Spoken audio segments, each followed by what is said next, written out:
अस्सलाम वालेकुम, welcome to operation तज्जिया विद शारिक मकबूल। आज 27 अक्टूबर 2022 है, बुध का दिन है और सुबह का वक्त हो रहा है। सबसे पहले बात करेंगे जो इस वक्त एक बहुत ही मुतनाज़ प्रेस कॉन्फ्रेंस के हवाले से पाकिस्तान की पूरी सियासी सूरत हाल इस वक्त उसी एक प्रेस कॉन्फ्रेंस के गिर्द घूम रही है, उसी को हवाला देते हुए बात करेंगे। ये प्रेस कॉन्फ्रेंस फैसल वावडा साहब ने कल रात 9 बजे नेशनल प्रेस क्लब इस्लामाबाद में की है। अब इस पे वैसे ही बहुत सारे सवालात और बहुत सारे शकूक उठाए जा रहे हैं। चंद एक शकूक का मैं जिक्र करता जाऊंगा और आपको उसका एनालिसिस भी देता जाऊंगा।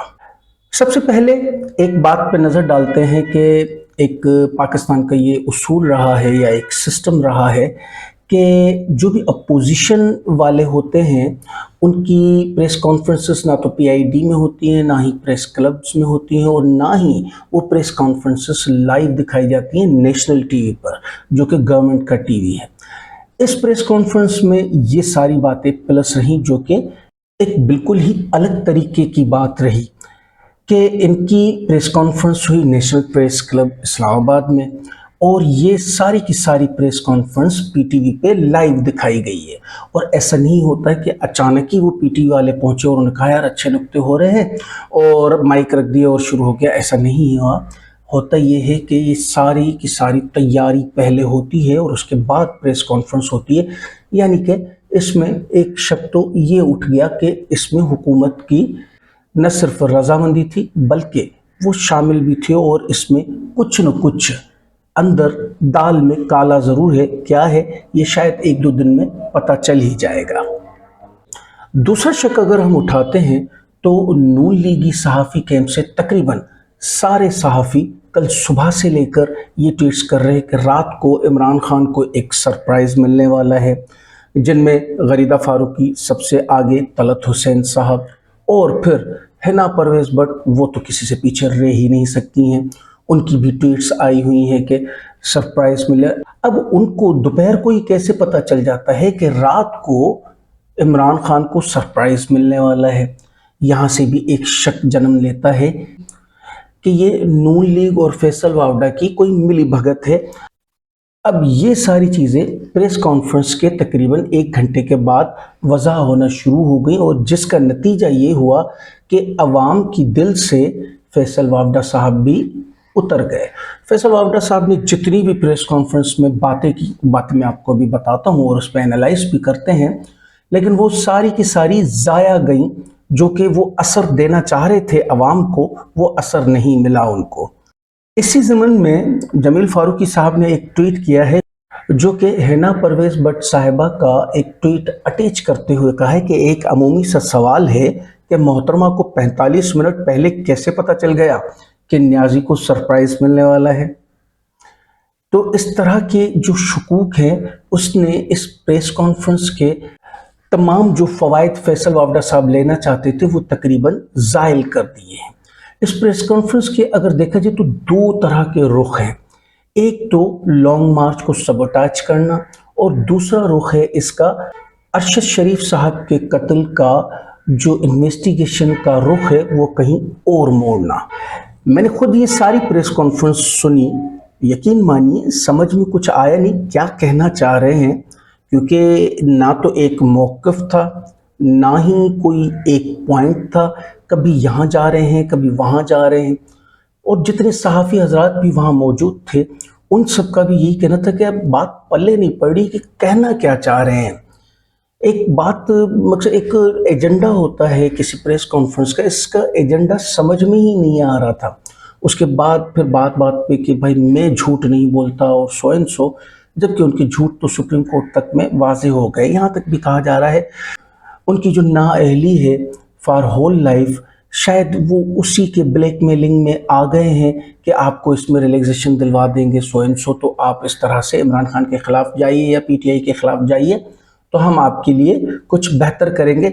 इस नज़रिए में भी इस प्रेस कॉन्फ्रेंस को देखा जा रहा है।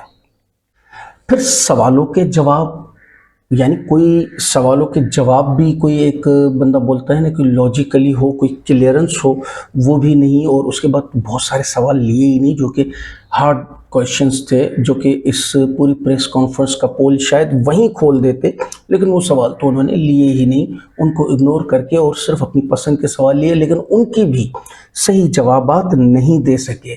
لگتا ہے ایسے ہے کہ یہ ساری کی ساری پریس کانفرنس ایک اسکرپٹڈ پریس کانفرنس ہے۔ جیسے کہ عمران ریاض صاحب نے اپنے ولاگ میں فرمایا ہے کہ فیصل وافدہ صاحب کو میں بہت اچھی طریقے سے جانتا ہوں، وہ کبھی بھی اپنے پوائنٹس لکھ کے نہیں آتے، وہ ڈائریکٹ بات کرتے ہیں ہمیشہ، اور وہ بہت ہی اس طرح ایموشنل ایک ینگسٹر ہیں اور ہمیشہ اس طرح ہی کرتے ہیں۔ لیکن فرسٹ ٹائم ہم نے دیکھا کہ وہ اس پریس کانفرنس میں پوائنٹس لکھ کے آئے اور وہ سارے پوائنٹس ون بائی ون پڑھتے جا رہے تھے، اور یا پڑھ کے ان پہ ڈسکس کرتے جا رہے تھے۔ اٹ مینس کہ یہ اسکرپٹڈ پریس کانفرنس تھی، اور اسی وجہ سے اس کا جو فائدہ لینے کا مقصد تھا فیصل وافدہ صاحب یا مسلم لیگ نون یا پی ڈی ایم کا، وہ تقریباً زائل ہوتا ہوا دکھ رہا ہے۔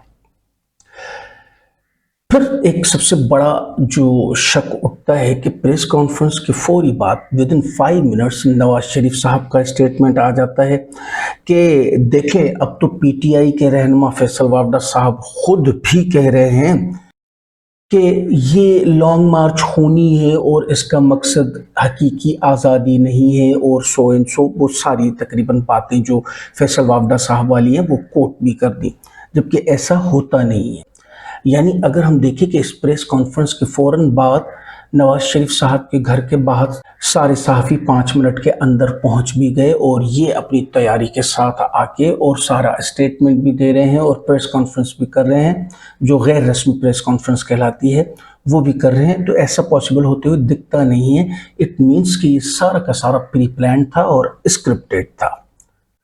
لیکن اس سے پہلے اگر آپ نئے ہیں ہمارے چینل پر تو سبسکرائب کرنا نہ بھولیں، اور ساتھ میں دیے گئے چھوٹے سے بیل آئیکن کو ضرور پریس کریں، کیونکہ سبسکرائب کرنا اور بیل آئیکن دبانا بالکل فری ہے۔ ہماری قوم کو ویسے بھی فری چیزوں کی زیادہ عادت ہے۔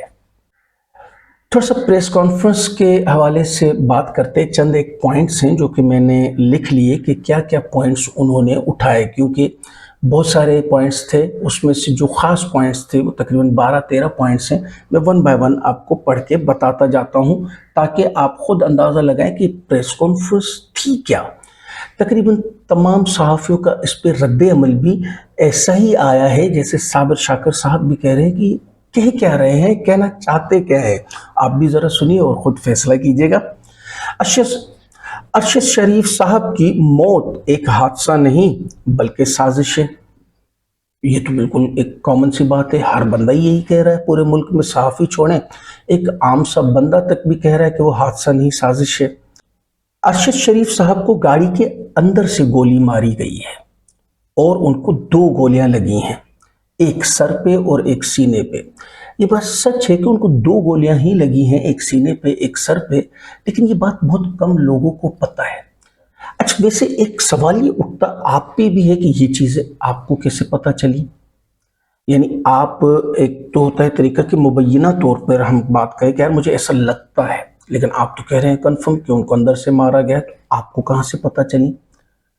اور آپ خود یہ فرما رہے ہیں کہ آپ کنٹینیوسلی ارشد شریف صاحب سے رابطے میں بھی رہے ہیں، تو شکوک چاروں طرف اٹھیں گے۔ جب آپ بھی بات کریں گے تو انویسٹیگیشن کے دائرہ کار میں آپ بھی آ سکتے ہیں۔ ویسے یہ ایک بات اگر میری طرف سے رائے لیں تو میں نے جو تصویر دیکھی تھی ارشد شریف صاحب کی جو اس گاڑی میں آفٹر ڈیتھ تھی، اس تصویر کو دیکھتے ہی میں نے بھی اپنی یہی رائے قائم کی کہ مبینہ طور پہ مجھے ایسا لگ رہا ہے کہ یہ جو گولیاں ان کو لگی ہیں وہ گاڑی کے اندر سے چلی ہیں، جبکہ نو ڈاؤٹ کہ تصویریں آنے کے بعد یہ بھی پتہ چلتا ہے کہ باہر سے بھی گولیاں چل رہی تھی، لیکن مبینہ طور پہ جو ایک انویسٹیگیٹو صحافی ہونے کے ناطے ہم چیزوں کو دیکھتے اور آبزرو کرتے ہیں، ان میں یہ فیل ہوتا ہے۔ لیکن یہ بات ہم نے جان بوجھ کے کہی نہیں، کیونکہ کہنا مناسب نہیں ہے۔ آج بات نکلی ہے تو تھوڑا سا میں نے اس پہ اپنی ایک رائے دے دی۔ تیسرا پوائنٹ فیصل وافدہ صاحب نے اٹھایا کہ بعد میں باہر سے گولیاں چلا کے ڈرامہ رچایا گیا ہے، ایز اٹ از جو ہم نے بات کی۔ ارشد شریف صاحب کو وہاں کینیا میں فارم ہاؤس میں किसने छुपाया और उस खुर्रम से किसने वाक़फ़ियत करवाई, ये भी उन्होंने पॉइंट उठाया है अपनी प्रेस कॉन्फ्रेंस में। अब इसमें ये बार बार प्रेस कॉन्फ्रेंस में यही कह रहे थे कि मेरे चेयरमैन साहब बहुत ईमानदार और शरीफ हैं, ये उनका काम नहीं है, लेकिन कुछ लोग हैं पीटीआई में जो कि ये कर रहे हैं। अब आई डोंट नो किसकी तरफ इशारा कर रहे थे। उन्होंने यहाँ तक भी कहा है कि वो नाम वो 2-4 दिन में बता देंगे। तो एक सहाफ़ी के सवाल पे कि वो कब तक आएंगे, तो उन्होंने बोला महीने और साल नहीं लगेंगे बल्कि दिन लगेंगे, और दिनों में ये सारे नाम भी सामने आ जाएंगे और मैं बताऊंगा। 5वां पॉइंट उन्होंने उठाया कि अरशद शरीफ साहब को पाकिस्तान में कोई खतरा नहीं था। अब ये बात लॉजिकली थोड़ा समझ से बाहर है कि जो दिखाई दे रहा है, या देखिए हमें तो दिख ही रहा है, लेकिन अरशद शरीफ साहब को भी खुद ऐसा लगा तो ही वो मुल्क छोड़ के गए। उन्होंने बोला कि नहीं, उनको पाकिस्तान में कोई ख़तरा नहीं था, लेकिन उनकी ब्रेन वॉश करके उनको बाहर भेजा गया है एक साजिश के तहत कि वहाँ कीनिया में उनकी एसेसिनेशन करवाई जाए, जो कि हो भी गई। नाज़रीन, कंटेंट बहुत ज़्यादा है और वक्त बहुत कम। इस व्लॉग का वक्त यहीं ख़त्म होता है, तो इसी व्लॉग को, इसी कंटेंट को हम कंटिन्यू करेंगे अपने अगले व्लॉग में, जो कि 2-4 घंटे में आपको वसूल हो जाएगा। इसी कंटेंट को लेकर चलेंगे अगले व्लॉग में, जो कि कंटिन्यूटी होगी। क्या देखना और क्या सुनना चाहते हैं हमें अपने कमेंट्स में ज़रूर बताइए। वीडियो अच्छी लगी तो लाइक ज़रूर करें और अपने फैमिली और फ्रेंड्स के साथ शेयर करें। शुक्रिया।